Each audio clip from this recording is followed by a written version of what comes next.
새로운 아침이 밝았습니다. 우리 아침 예배로 하나님 앞에 함께 나가겠습니다. 오늘은 요한 2서 1장 1절에서 우리 13절까지의 말씀을 우리 함께 읽으시고 하나님 말씀을 전하겠습니다. 요한 2서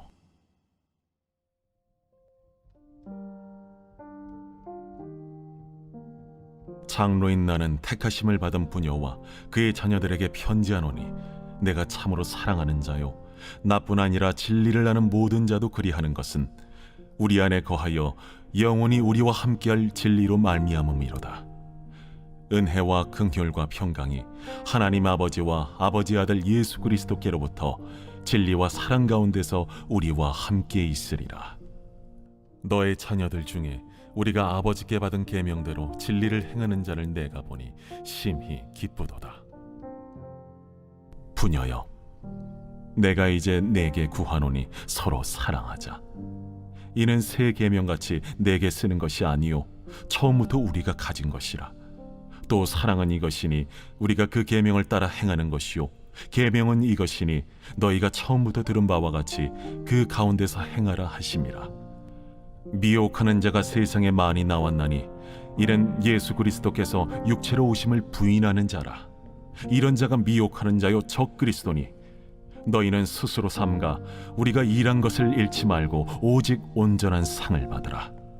지나쳐 그리스도의 교훈 안에 거하지 아니하는 자는 다 하나님을 모시지 못하되 교훈 안에 거하는 그 사람은 아버지와 아들을 모시느니라. 누구든지 이 교훈을 가지지 않고 너희에게 나아가거든 그를 집에 들이지도 말고 인사도 하지 말라. 그에게 인사하는 자는 그 악한 일에 참여하는 자임이라.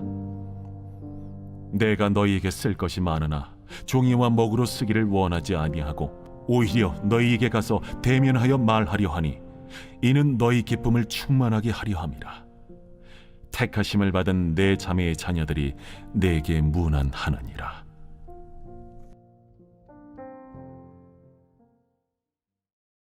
성경에는 한 장짜리 책들이 있습니다. 바로 요한 2서가 한 장의 책입니다. 내일 살피게 될 요한 3서 역시 동일하고 유다서도 동일합니다.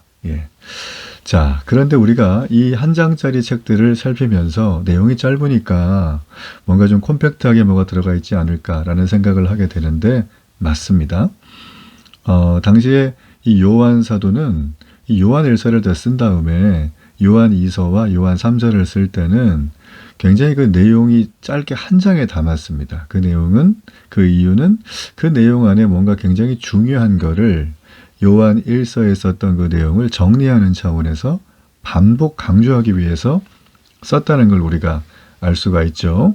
그래서 요한은 요한 2서와 3서에다가 이걸 쓸 때 당시에 너무나 이 종이가 이 고대 편지의 재질이었던 파피루스 같은 게 귀했기 때문에 여기다가 짧지만 굉장히 중요한 내용을 간추려서 담았다. 우리는 그렇게 볼 수가 있습니다. 자, 요한은 오늘 여기 말씀해 보면 자신을 사도라고 얘기하지 않고 장로라고 얘기를 합니다. 1절에 보면 여러분 장로는 요즘으로 말하는 교회를 운영하는 교회를 치리하고 정치하는 지도자를 말하는 게 아니라 영적인 지도하는 사람을 말합니다. 지금 말하면 목회자예요. 목양을 하는 사람이죠. 이 장로 요한은 이 진리 안에 잘 거하고 있는 교인들을 칭찬합니다. 그들은 진리 안에서 서로 사랑했습니다. 그리고 진리 안에서 진리와 함께 사랑 가운데 늘 함께 있었습니다. 그리고 진리를 가지고 사랑을 실천하고 살았던 사람들이었어요. 자, 그런데 요한이 왜 이들을 칭찬할까요? 왜냐하면 우리가 어제도 살폈지만 당시에는 이단들이 너무나 판을 쳤기 때문이에요. 우리 7절 말씀해 보면 미혹하는 자가 세상에 많이 나왔나니 그랬죠? 자, 이들의 미혹의 내용이 뭡니까? 이는 예수 그리스도께서 육체로 오심을 부인하는 자라. 자, 이런 자가 미혹하는 자다. 여기까지 쓰면은 그런가 보다 할 수 있는데 핵심적이게 나오죠. 적 그리스도다 그랬어요. 자, 우리가 이 본문의 배경의 이 구절을 좀 더 상세히 아주 눈에 그리듯이 입체적으로 보려면 당시 배경이 좀 문화적 배경을 아는 게 좀 중요합니다. 자, 지금 예수님 사후에 예수님의 제자들이 예수님 부활하시고 이제 승천하신 다음에 흩어졌죠. 소아시아 전역에 뭐 티리키에, 시리아, 요르단 뭐 이쪽 해가지고 그 위쪽에 뭐 갈라디아 쪽인 지금의 에베소 지역이나 뭐 이렇게 위쪽으로 다 흩어졌어요.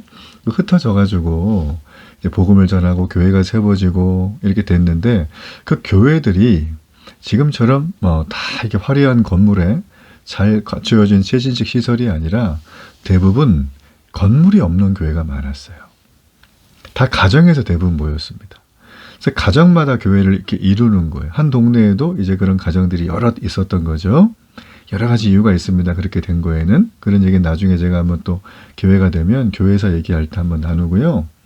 어쨌든 이 가정마다 교회들이 있었는데 이 소아시아 교회에는 이걸 알고 가정 교회만을 돌아다니면서 교인들의 환대를 받고 그곳에서 숙박을 해결하는 거짓 교사들이 있었어요.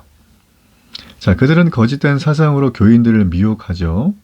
거기에서 먹고 자고 시간을 같이 보내기 때문에 그 사람들이 처음에는 좀 아니다라고 싶었지만 자꾸 얘기를 듣고 확신에 차서 얘기하고 요즘 예루살렘 트렌드가 어떤 줄 알아? 그러면서 얘기를 하면 사람들이 끝내는 넘어가는 거예요. 예. 그래서 이 7절에 이 영지주의자들이라고 제가 말씀드렸죠. 이 사람들이 예수님의 성육신을 부인하는 거죠. 그러니까 인성을 부인하는 거예요. 신성만 인정하고 인간 예수를 부인하는 거예요. 예, 그래서 그들은 예수님의 제자들이 말한 것처럼 진리 안에서 사랑하며 권면하며 살아야 한다. 진리와 사랑을 하나의 카테고리로 묶지를 않고 육체는 악하다. 그러니 육체는 원래부터 악하니까 니네 마음대로 그냥 원하는 대로 살아도 돼. 얼마나 좋습니까? 그죠? 예, 우리 카톨릭에서 하고 있는 이 대한민국의 유교라고 하는 유교도 아니죠. 샤머니즘에 기반한 조상제사. 이거를 카톨릭은 허락했어요. 애초부터. 그죠? 토 찾고 한다 그러면서 그거 아닙니다. 우상숭배 명백하게. 자, 바로 이제 그런 얘기들을 이 영지주의자들이 가정교회를 돌아다니면서 했다. 자, 그런데 이 사람들이 이렇게 하는 게 굉장히 좀 특별해 보이잖아요. 그렇지 않습니다. 원래 이 사람들은 어떻게 했냐면 예수님의 제자들 역시 또 그 제자의 제자들 역시 교회가 세워지기 위해서 복음을 전하고 그러다 보면 교회가 세워지고 다 가정교회들이거든요. 그럼 세워놓고 떠나고 했어요. 그리고 한 번 또 돌아오고 막 그랬어요. 그래서 동일한 방식으로 교인들의 환대를 받고 그곳에 숙박을 해결하면서 말씀 부흥회를 며칠간 하고 또 떠나게 되는 이제 그런 일들이 굉장히 많았습니다. 자, 이단들 역시 그 미혹하는 자 역시 적 그리스도라고 칭함받는 그들 역시 그런 흐름을 그대로 갖고 있었다. 자, 사도 요한은 이걸 간파했어요. 그래서 어떻게 말하냐면 8절, 9절, 10절, 11절에 보세요. 거짓 순회 선지자들의 교훈을 듣지 말라. 그들을 문전박대하라. 인사도 하지 말라는 거예요. 인사하는 행위조차 악한 일에 참여하는 일이라고 아주 강하게 경고합니다. 그렇죠? 그러니까 이 얘기는 뭐예요? 너네가 거짓 선지자를 만나는 순간 엮인다. 그리고 넘어간다. 그 얘기를 지금 아주 강하게 얘기하면서 그들과 완전히 구별되라는 거예요. 그래서 실제로 이제 사회사변에 보면 이 초대교회에서 교회를 떠난 거짓 선지자들에게 출교당한 거죠. 필요한 걸 공급해주는 교인은 동조자로 간주가 돼서 교회에서 축출이 됐어요. 여러분, 이단에 대해서 너무나 단호하게 지금 대처하는 모습을 볼 수가 있습니다. 우리는 급변하는 시대에 살고 있어요. 이 시대가 어디로 갈 것인가? 이 시대의 끝은 어디일까? 바울은 데살로니가 성도들에게 마지막 때에 관해서 다음과 같이 말했죠. 누가 어떻게 하여도 미혹되지 말라. 배교와 불법의 사람, 곧 멸망의 아들, 불법의 비밀이 이미 활동하고 있다고 말을 했습니다. 자, 이거 2000년 전 얘기예요. 그럼 지금도 이게 있다는 것입니다. 자, 사도 요한 역시 예수를 시인하지 아니하는 영, 곧 적 그리스도의 영이 지금 벌써 세상에 있다라고 요한일서 4장 3절에 말합니다. 여러분, 지금의 시대는 이게 쉬운 시대가 아니에요. 하나님을 모르고 복음에 순종하지 않는 자들, 또 적그리스도가 여전히 활동하고 있는 시대입니다. 그게 밖에 있으면 좋은데 교회 안에 들어와 있다는 거예요. 그러니까 이러한 때 우리는 어떻게 행동을 해야 되겠는가? 오늘 본문 6절에 그 답이 나와 있습니다.